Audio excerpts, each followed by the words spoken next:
The following is a production of Professor Robert Barnwell. Each episode includes insights provided by the chairman, CEOs, and CFOs of the world's most successful corporations, as well as thought leaders from premier business schools and international consultancies. If you and your team would like more information on corporate leadership and strategic management, or would like to learn more about Professor Barnwell, his research, and how he may be able to assist your company, please visit Professor Barnwell's website at robertgbarnwell.com. Hello and welcome to CFO Talk Radio. I'm your host, Robert Barnwell. During the last episode, we spoke with Professor Robert S. Kaplan, the Baker Foundation Professor at Harvard Business School and co-creator, together with David P. Norton, of the Balanced Scorecard. Professor Kaplan agreed to join us for a special two-part program. During the last episode, Professor Kaplan shared some of the fundamental principles which underlie the Balanced Scorecard. This is episode 21, and we'll again be speaking with Professor Kaplan for the second and final installment of this special two-part program. During today's discussion, we'll discuss how the Balanced Scorecard can be used as both a strategy development and strategy execution tool. Bob, welcome back to CEO and CFO Talk Radio. Good to be back to continue the discussion. Now, during our prior discussion, you were kind enough to lay out the Balanced Scorecard methodology, and you made some very powerful arguments for its use throughout many different types of organizations, whether profit or nonprofit. However, I wanted to dedicate an entire episode around the role of the Balanced Scorecard in the execution of corporate strategy. And perhaps we should explain to listeners, the traditional failure rates and common challenges that have continued to plague organizations in terms of the implementation and execution of their strategies. Well, the data we saw, we didn't create this data, in the mid-1990s, was that 70 or 80% of companies failed in the execution of their strategy.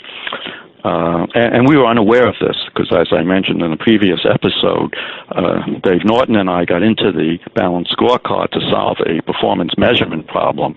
And as we did this and started to work with organizations, we found they were using it to solve what was even a much bigger problem, which is this extremely high failure rate on strategy execution.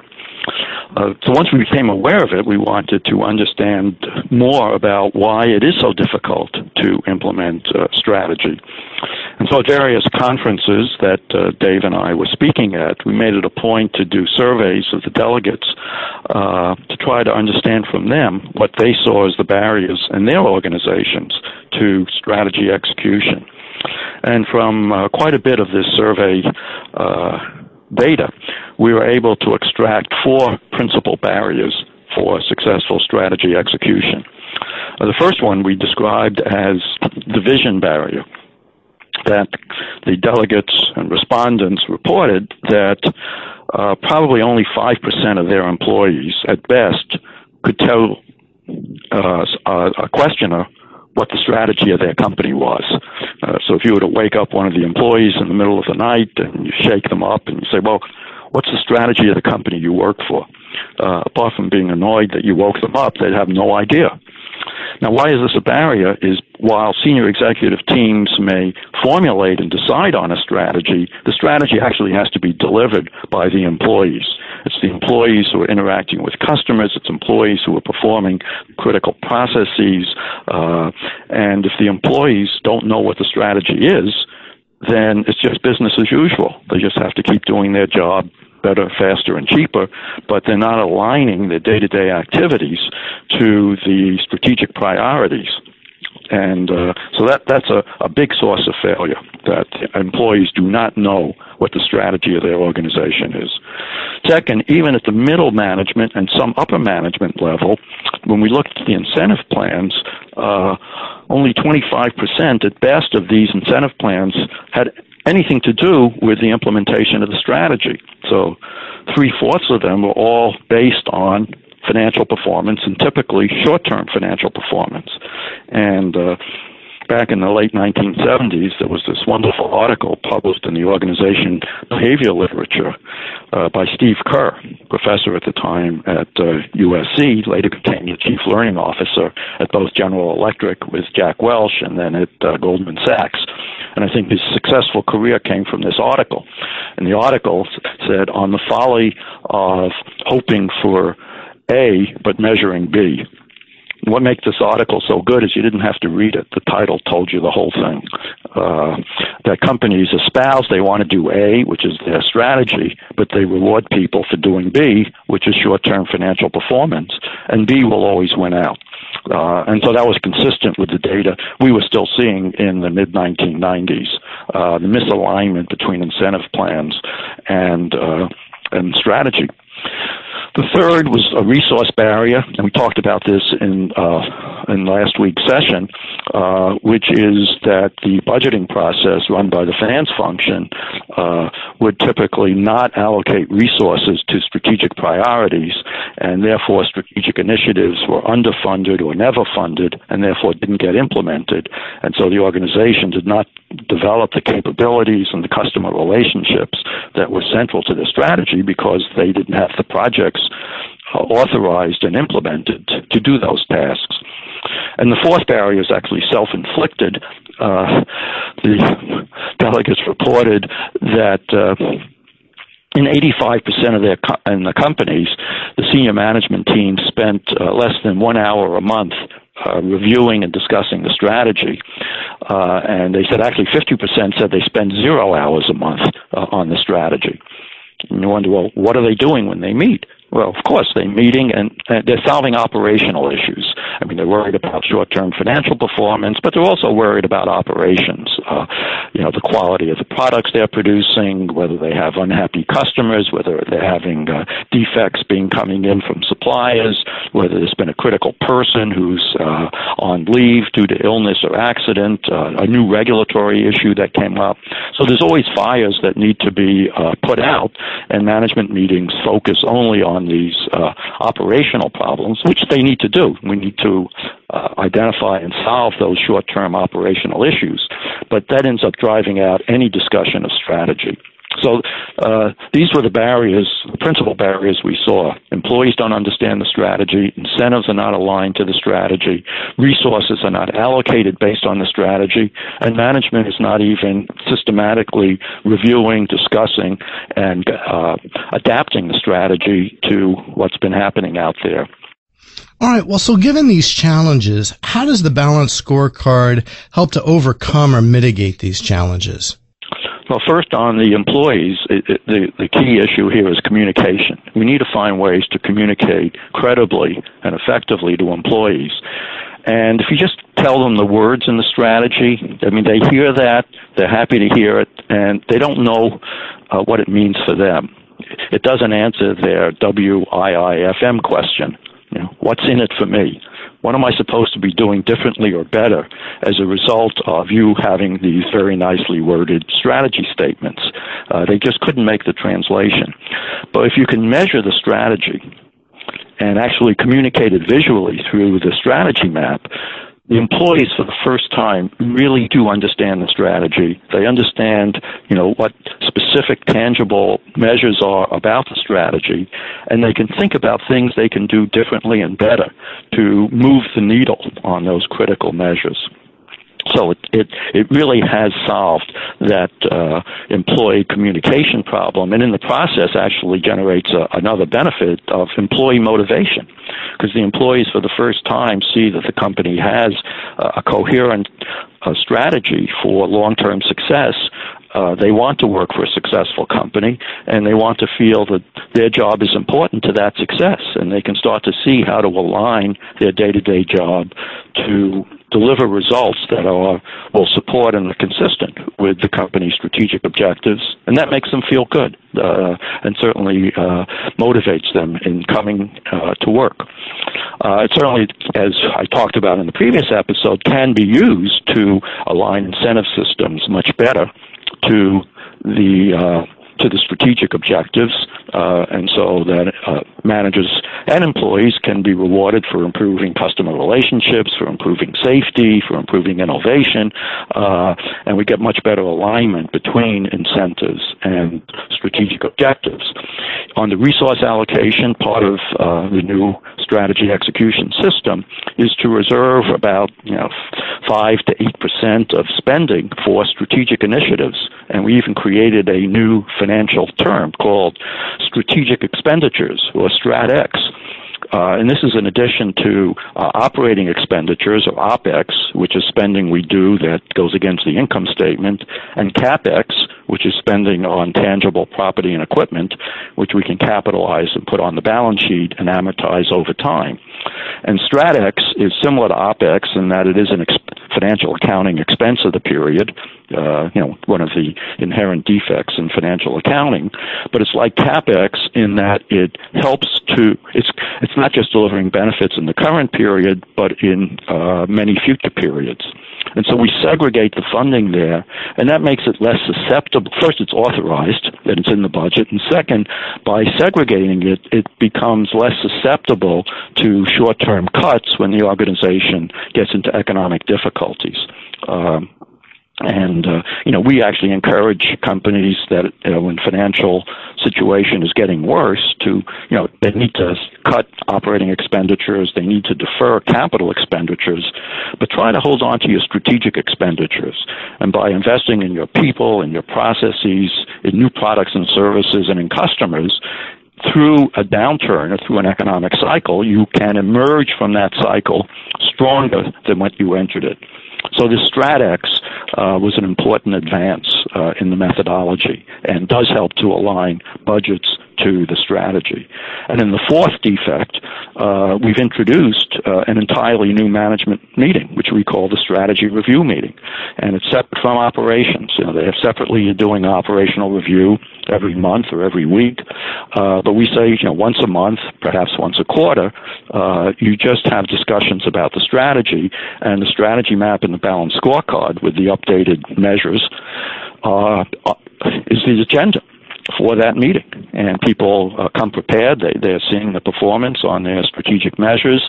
The owners of those measures, executive owners, come and lead the discussion and say, this is what I feel good about. Here's where we're falling short. These are the reasons.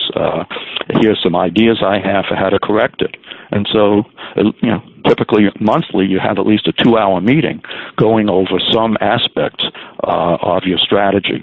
And so I think we've really addressed all the, these four principal problems I described, and that's really helped companies be much, much more successful in their strategy execution. We did a survey about 3 or 4 years ago, and again, asking the respondents, how well your company is doing relative in their strategic objectives. And we got back that 70% said they were falling short, which is kind of the same data we saw 10 years earlier. But then we asked, do you have a formal strategy execution system? And how are the results for those of you that do have a formal strategy execution system? And there they said 70 or 75% of them were outperforming their competitors, and in fact were achieving their strategic objectives. And so just having this formal, systematic strategy execution approach has just flipped the odds on its head from 3 out of 10 successes to now 7 out of 10 successes, or 8 out of 10. So it's been very gratifying. I mean, obviously strategies can still fail. It's a tough world out there, but it really does change the odds by a significant amount to be successful with your strategy. Well, that's a powerful defense for having a formal execution plan, and as well as the BSC methodology in particular. Now, one of the most important aspects of constructing, or aligning the BSC with strategy, and you mentioned this last week, was the construction of a strategy map, as well as, and I don't think that we touched upon this before, the identification of the cause and effect relationships of the strategy. Why do you feel that these two activities are so important in formulating the BSC, and how can we leverage them in the construction, again, of a strategy-aligned balanced scorecard system? Well, the strategy map has turned out to be extremely important. In fact, I wish that our first article had been about strategy maps and not about the balanced scorecard, because you really have to do this first before you get to a balanced scorecard. And we started to learn this even in the early implementations done after our first article appeared, because the companies would say, well, how do we know what to measure with customers or with processes or with people? And so we would ask them, well, what are you trying to accomplish? What does success feel like? And so we actually got them to articulate in words what we call strategic objectives, which are the outcomes we're trying to achieve with customers, with our processes, and with our people. And so even in the early stages, we had first strategic objectives, and then the measures are indicators of those strategic objectives. But then you just didn't want to have 15 or 20 strategic objectives going down a list, or even just have them in 4 perspectives. Why do they appear on the same piece of paper? And so it emerged on this is actually strategy is a series of hypotheses. And interrelated hypotheses. And therefore, we needed to articulate the cause and effect relationships, or in more scientific terms, if-then statements that underlie the strategy. And we build the strategy map. It's very hard to describe a strategy map just using audio. It's a very visual representation. But you have to think about a whole set of ovals or bubbles in 4 vertically aligned perspectives, with the ovals in the bottom, the learning and growth, having arrows going to the process objectives, and from process objectives, arrows go to customer objectives, as well as some financial objectives, and the customer objectives have arrows going to financial objectives. But it's much better to see this and have me describe it. But the logic there is these if-then statements. If I invest in my employees and give them the right capabilities and skills, then they will improve the processes that they're working on. And then if those processes improve, then the value proposition that we deliver to customers will improve, and also costs will go down that will reduce, improve some of our financial performance. Getting back to the customers, if we improve the value proposition of customers, then customers will be more satisfied, will be more loyal, give us more of their business, and perhaps at higher margins. And then if the customers are doing all those good things with us, then our financial margins and revenues will increase, and our shareholder value will go up. And so there's a whole series of these if-then statements, starting from investments in people, systems, and culture, through improved processes, which then drive value for customers and eventually shareholders. And the strategy map, contains all those cause and effect relationships and if-then. And so people sometimes criticize the balanced scorecard or a strategy map and say, how can I keep track of 20 objectives or 30 measures? And the point is, you're not keeping track of just of 20 objectives and 30 measures. You're keeping track of one strategy. And it's this whole set of linkages. So if you think about somebody playing checkers or chess, they say, well, how do I keep track of all those pieces? Well, it's not all those pieces. All those pieces are there to achieve a given strategy, which is to win the game. And the strategy map gives you that wonderful visual representation that actually is even more important to the employees than some of the specific measures that show up on the balanced scorecard. So I hope that gets at some aspects, which is difficult to just articulate in this medium, and not having the ability to show, what really interesting, good strategy maps look like, which allow some of our organization's creative abilities to really shine. No, I think you painted a pretty a good picture. Granted, as you mentioned, it's probably a better visual medium, and I certainly encourage all the listeners, go ahead and do a Google search. Better yet, go out and buy, one of your half dozen books that you have now that speak on strategy maps and strategy execution using the BSC. Yeah, well, what Dave and I realized somewhere around 2001 or 2002 is that the strategy map was actually as big an idea as the balanced scorecard, and then we wrote a whole book just on that called Strategy Maps. It's kind of a big book. It's almost more like a reference book than it is an airline read book, but it does describe in much more detail and with many, many diagrams the power and construction of strategy maps. Yeah, well, I would say I like that book, as well as your entire library are sitting no more than 5 feet from me.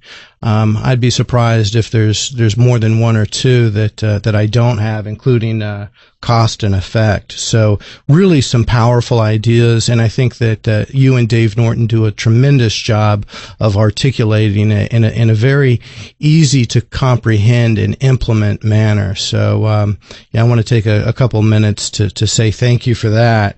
Well, now, thank you, Bob. We do try to make it accessible, and you've succeeded. Yeah, and we just on this point, we really treated this as open source code material. I mean, there's nothing proprietary here. We haven't trademarked, the balanced scorecard, and we've been, I think, quite open as we can be in explaining the ideas and telling you about the organizations where it has been implemented successfully, because we do want it to be used widely. Well, now that you mention that, I mean, balanced scorecard step by step, which was written, was that Paul Niven? Yes. Yeah.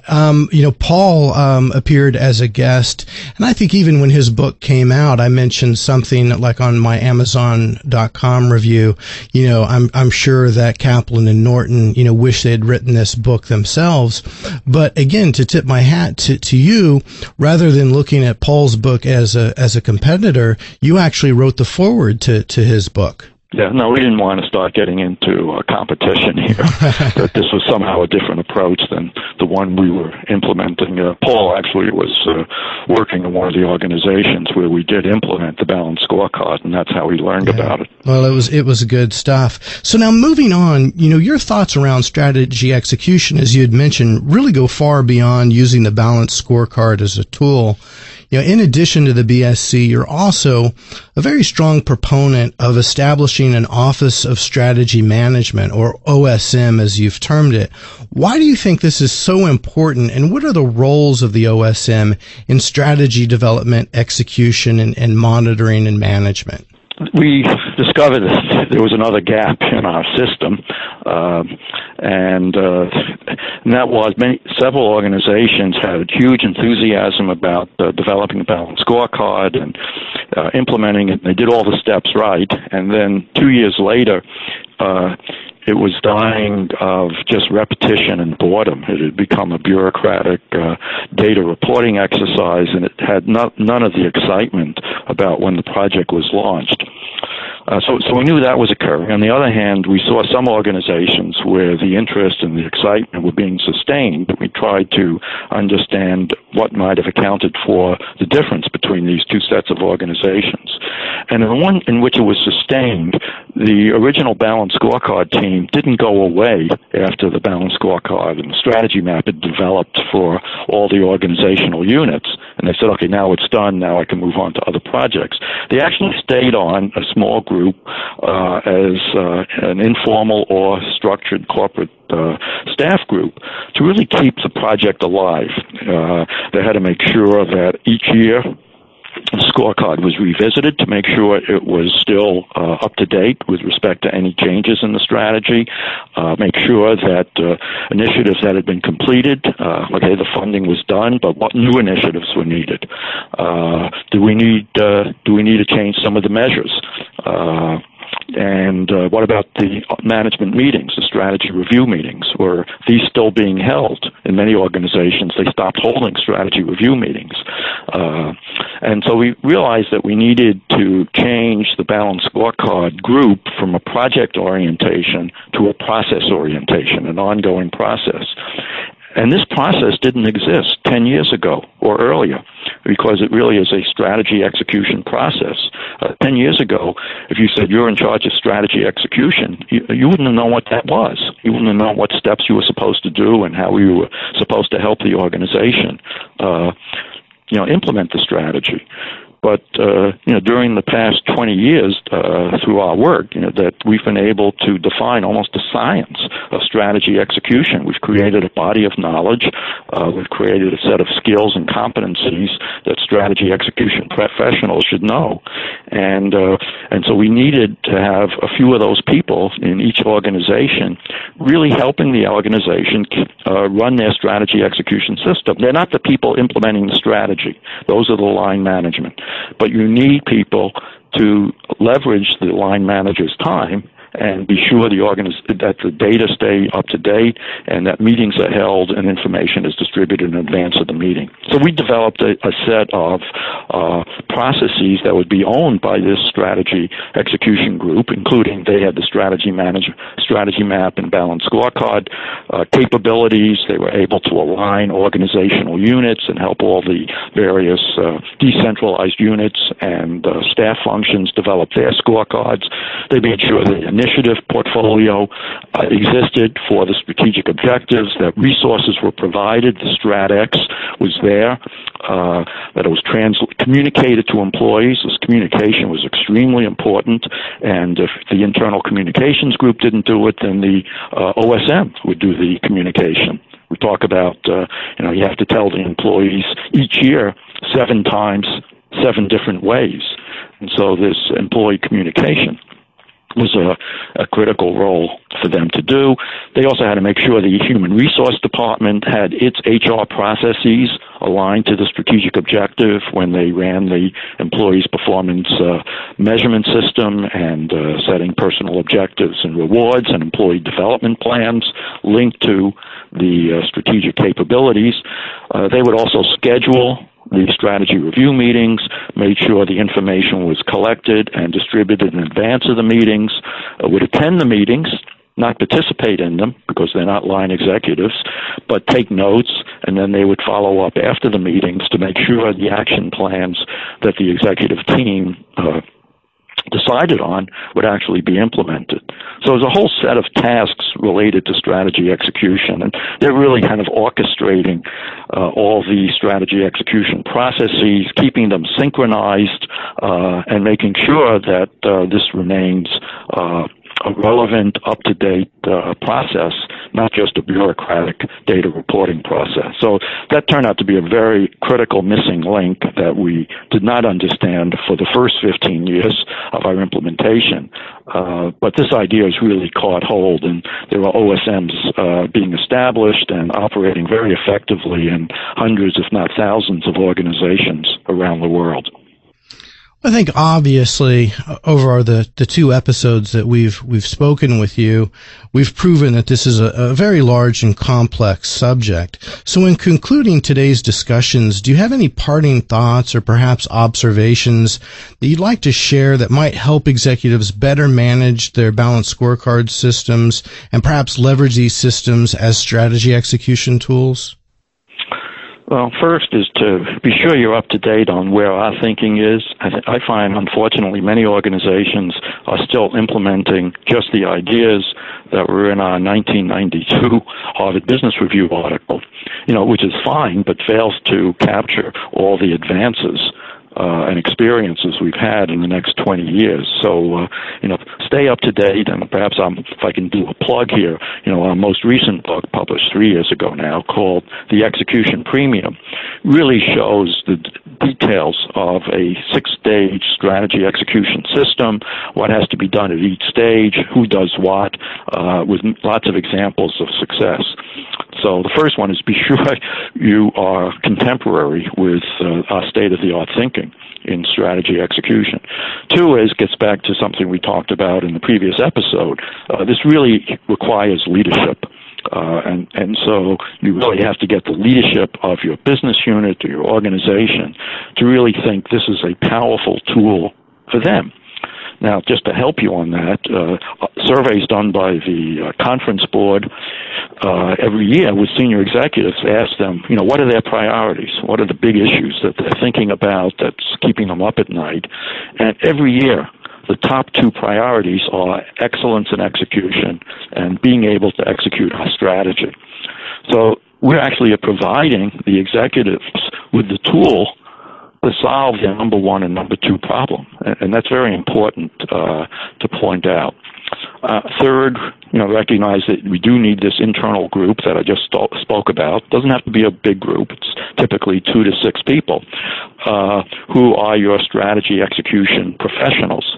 In the same way we have finance professionals and human resource professionals and IT professionals, we now have the knowledge to train strategy execution professionals who help that organization be more successful in the implementation of their strategy.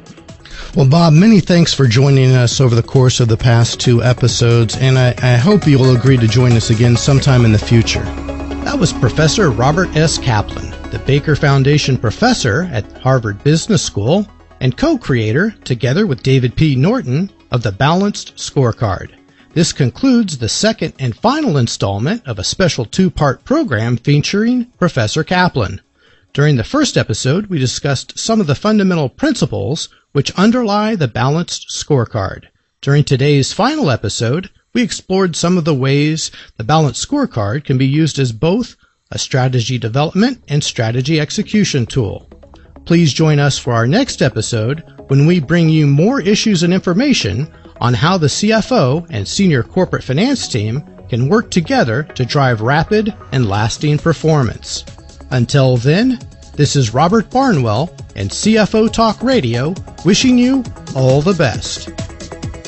We hope that you have enjoyed this episode and found the material of value. To download a transcript of this episode, receive a free subscription to the show, or to learn more about this subject, we encourage you to visit Professor Barnwell's website at robertgbarnwell.com to explore the many executive briefings, presentations, case studies, and other resources available for immediate download. This has been a production of Robert G. Barnwell. All rights reserved.